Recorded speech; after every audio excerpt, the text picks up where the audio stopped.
Welcome to section 3.6, Types of Triangles.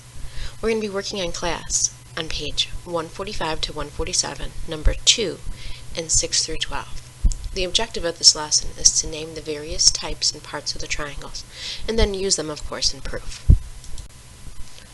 So how do we classify triangles? Well, we classify triangles two ways. The first way is we classify them by their sides. The second way we classify triangles is by their angles. When we look at triangles, we're going to name them in two ways, based on the different side lengths they have and the different angle measurements that they have. Classifying triangles by its sides. If we have a triangle that's equilateral, referring to equal sides, all the sides are going to be congruent. If a triangle is classified as being isosceles, it means 2 out of the 3 sides are congruent. And if the triangle is scalene, it has no congruent sides. Next, classifying a triangle by its angles. A triangle is considered to be a right triangle if it has one right angle. It's equiangular if all the angles are congruent, hence equiangular. It's obtuse if it has only one obtuse angle, and it's acute if all the angles are acute. Now, quick question. Can we ever have a triangle that has more than one obtuse angle? What do you think? The answer to that is no. An obtuse angle means it's over 90 degrees. Since a triangle is exactly 90, we can't have any two angles over 90 degrees ever add up to give me exactly 180 and throw a third angle into the mix. Alright, so now it's your turn. We're going to classify the triangles as acute, obtuse, or right. Press pause, see what you got. So for our first one, we should have that this triangle is going to be a right triangle. For our second one, we got to find out what this third angle is. Well, we know 2 out of the 3, which add up to give me 100.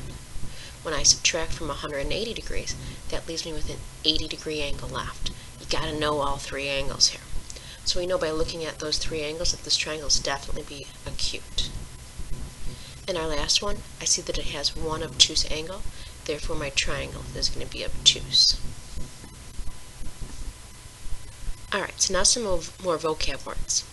In an isosceles triangle, CA, which is going to be this side right over here, and side AT, they have a special name. They're going to end up being called the legs of our triangle. Now, CT is going to be called the base. So if it's not a leg, it's a base. Now, that angle that's going to be opposite your base, or at the intersection of the two legs, angle A here, is going to be called our vertex angles. Now, it's not on here, but what do you think we would call angle C and angle T? They're both attached to 2 different legs, and they're attached to the base. A good guess, and actually a correct guess, would be those are called your base angles. Alright, so now let's talk about right triangles. We have some good vocab words that go with right triangles as well. Starting with that side that's opposite the right angle. Side opposite the right angle is called the hypotenuse. I refer to this as HYP, is how I abbreviate a hypotenuse. The other 2 sides are going to be referred to as your legs. After our legs, and these legs don't have to be congruent, they're just considered to be the legs. The only other major thing that we have right here is going to be our right angle. The right angle is actually what makes this thing a right triangle. Okay, so now we got some good problems here. If the perimeter of triangle EFG is 32, is EFG scalene, isosceles, or equilateral? Well, let's think about this. What does it mean to have a perimeter? Perimeter is going to be referring to what? If you said what it is when you add up all the sides, you are absolutely spot on. So let's go ahead and let's do that. We have 10 plus x plus 7 plus 2x minus 3 is going to equal 32. Let's combine our like pieces. We have 3x, 10 plus 7 is 17, 17 minus 3 is going to be 14, equals 32. And let's go ahead and solve for x. subtract 14 from both sides, and 3x is going to equal 18. Divide by 3, and x is going to equal 6. Let's plug that in here. 2 times 6 is going to end up giving me 12, minus 3 is 9. Let's plug in our 6 right here for x. We have 6 plus 3, which is going to end up giving us 13. So what type of triangle is this? It's going to be a scalene triangle.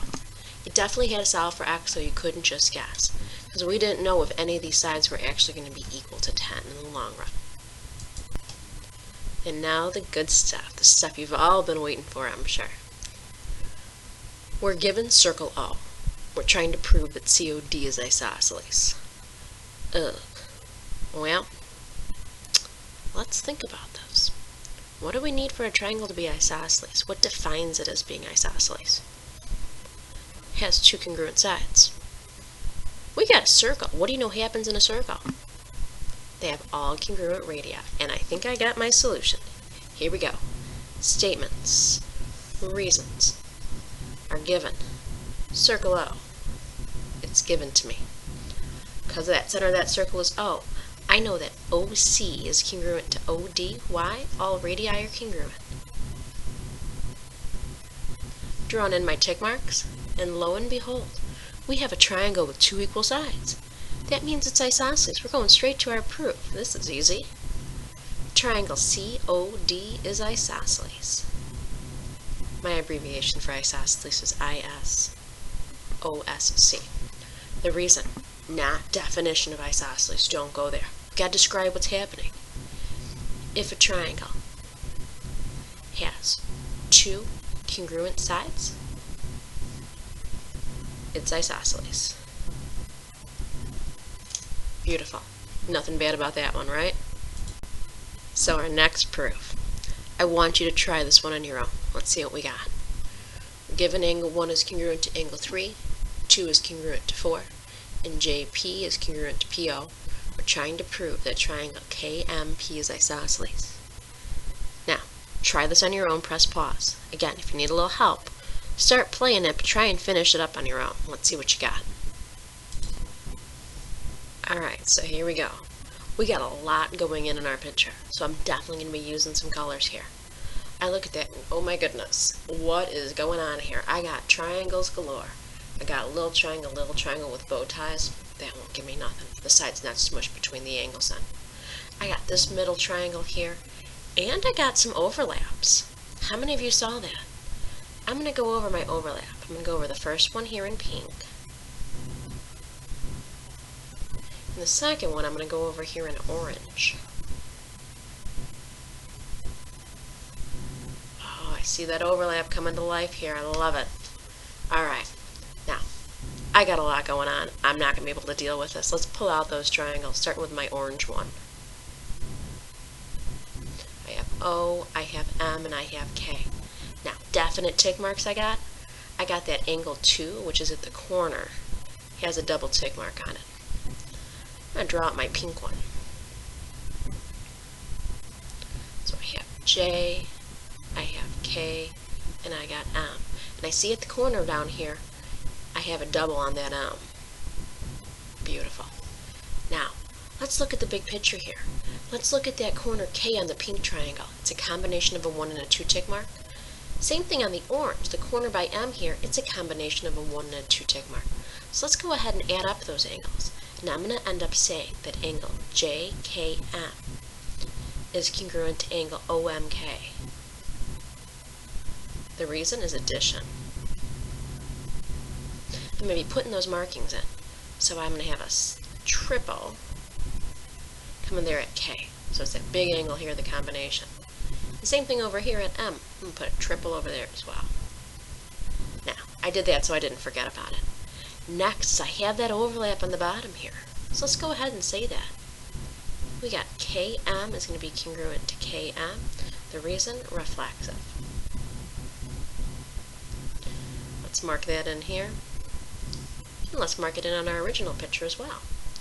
Now, looking at those two triangles, I have enough information to say that triangle JKM is going to be congruent to triangle OMK.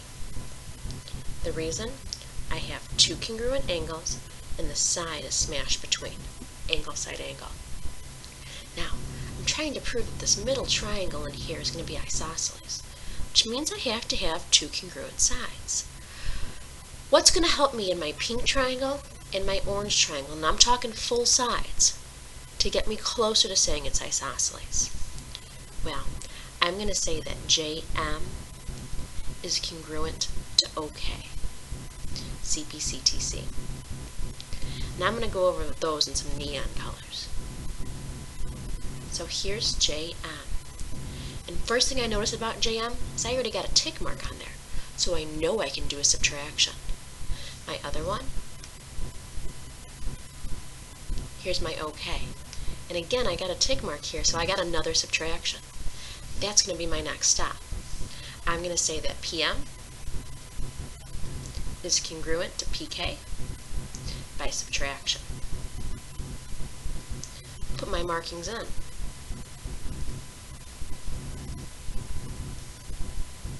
that one should have had a double, sorry about that. Now, looking at that triangle in the middle, I see that I have two sets of congruent sides, making my triangle isosceles. Triangle KPM is isosceles. The reason: if a triangle has two congruent sides, it's isosceles. Beautiful. That one's definitely one of the more difficult ones. We had a lot of steps in here: addition, subtraction, reflexive, some overlaps. But it's a good one. It really is. And if you got this, good for you. If you needed me the whole time, that's okay. This was really a difficult problem. But we'll definitely work on more like this tomorrow. Alright, last but not least, those homework answers. So again, for homework, we had 2 and then 6 through 12 all. These are going to be our answers. If you notice here, we only got a total of 3 proofs. The rest of it is going to be more answering questions and doing things algebraically. So good luck. We'll hit this a little bit more tomorrow. And if you have any questions, make sure you bring them to class. Have a good one.